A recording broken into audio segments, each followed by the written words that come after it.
All right, I believe I am live. Welcome, everyone. I'll wait till I see some folks hopping on just to confirm.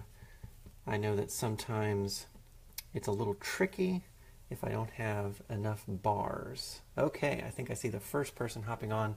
So I'm going to go ahead and assume we are live. So welcome to your Daily Dose of Awesome. Today we're going to be talking about what I'm going to call the passion trap.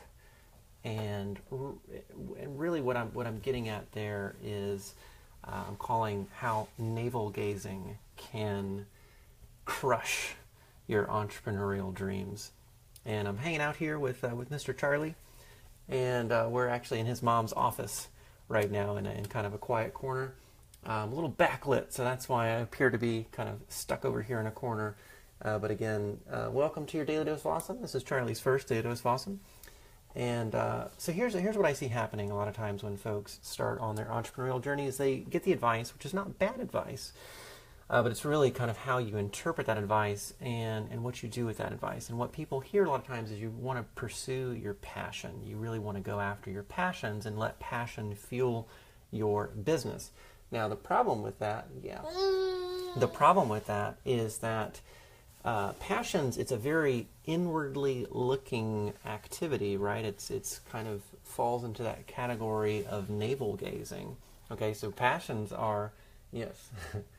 So passions are when you are essentially looking inside and you're trying to figure out something about yourself. And there are a lot of tests. People can get really into certain personality tests, right? You've got Myers-Briggs. There's one called Personal DNA that's kind of fun. There's actually one called the Strength Finder, which is actually more geared towards kind of business and career-oriented pursuits. And I've actually done all of these things, and I do think that there is value in them, and that you can learn a lot about yourself, engaging in taking, these personality tests. And, again, kind of that idea is when you're looking to find your passion, you're looking very much inwardly, right? You're looking inside yourself, like, hey, what's my passion, right? Like Charlie digging in my ear right now, right? So the issue with that, though, is that it's a very again, the market is something that is external to yourself, right? The marketplace really doesn't have an awful lot to do with you and your particular passions. It's all about what problems you're solving, what value you're putting out into the market, right? It's all about, it's something that's external to you, and you don't really know what people are going to respond to, right? You have no idea what's actually going to motivate people to want to buy, right? And that's kind of the whole basis of business, right? Is doing commerce and exchange. And so the real issue, again, with looking inwardly, right? Even though you can learn a lot of cool things, is that is not, in fact, that is not the market. That's not the market responding to something that you're putting out there. Now, one of the arguments is that passion can fuel your business for the long term, right? Passion can essentially motivate you to, stick it through, right? Because business is challenging, right? Like, yeah, that's right. Business is a challenging thing, and it's kind of a constant struggle of unexpected surprises, and it's a very dynamic, in the market, essentially always moving, and things are changing, right? I was actually just having a conversation earlier today with an individual that was a little frustrated by the changes in the Facebook interface, right? The Facebook interface changes all the time, right? So all these struggles and frustrations that you're going to have to experience as you're building your business, right? But those are just kind of like part and parcel of entrepreneurship, right? And there are certain ups and downs and bumps in the road that are going to happen, right? You've maybe even seen there's kind of a graphic that illustrates, most people's view of success as kind of this, relatively straight trajectory, right, from being in an unsuccessful place to being in a successful place, where in reality it's up, down, around a corner, through a moat, over a wall, right? There are all of these bumps along the road, right? So the argument is that passion is something that will kind of carry you through. It'll be something that'll, get you excited about waking up in the morning. So what I want to encourage you guys to get passionate about, instead of, yourself, and, it's great. I mean, if you're an artistic person, or if there's some kind of thing that you love creating, that's great, and you want to build a business around that. No, it's okay, buddy.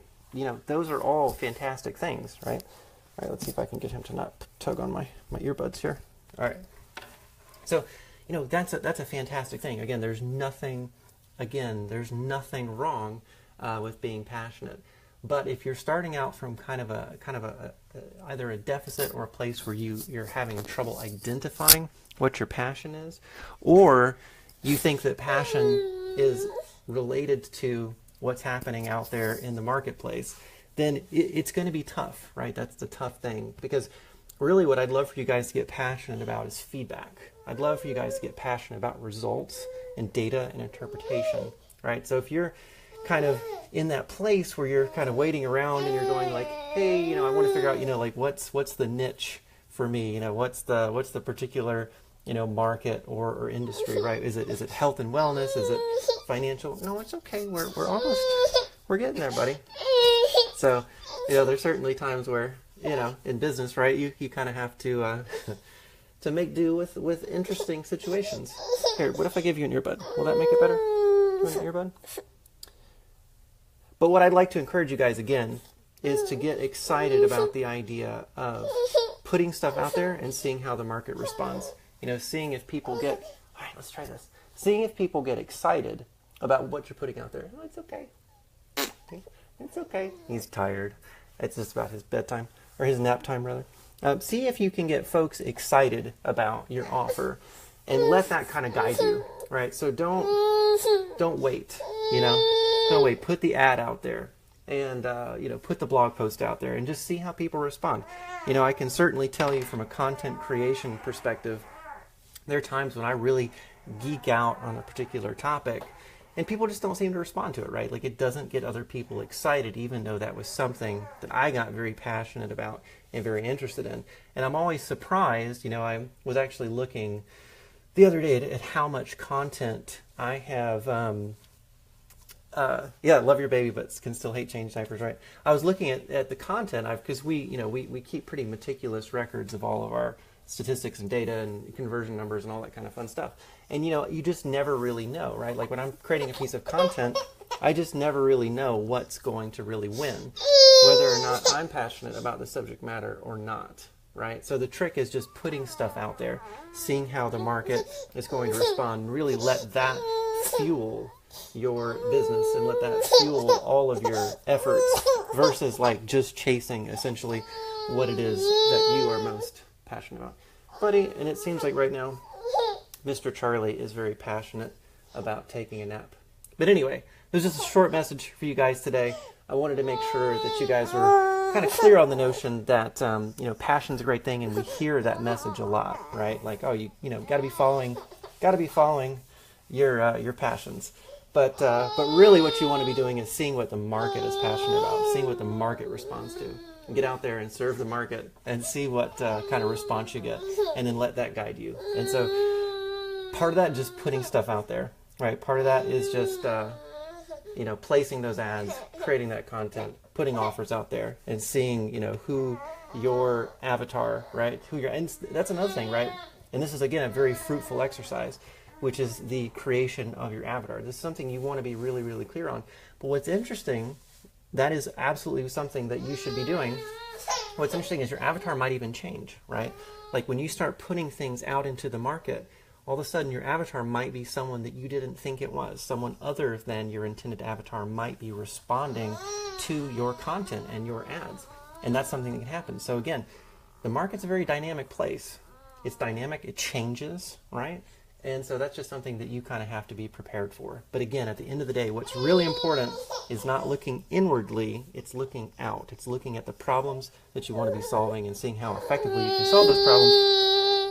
Oop, sorry. Charlie just tugged on the earbuds. All right. Charlie, okay, say goodbye to everybody. We're gonna sign off for today, and we're gonna go see if we can give Mr. Charlie a nap time. I know. Because that is essentially what this little mini economy is telling me right now, is that it's nap time. So everyone, I think today was kind of a shorter call, but I hope that's helpful for you guys. Take action. Don't wait for perfection.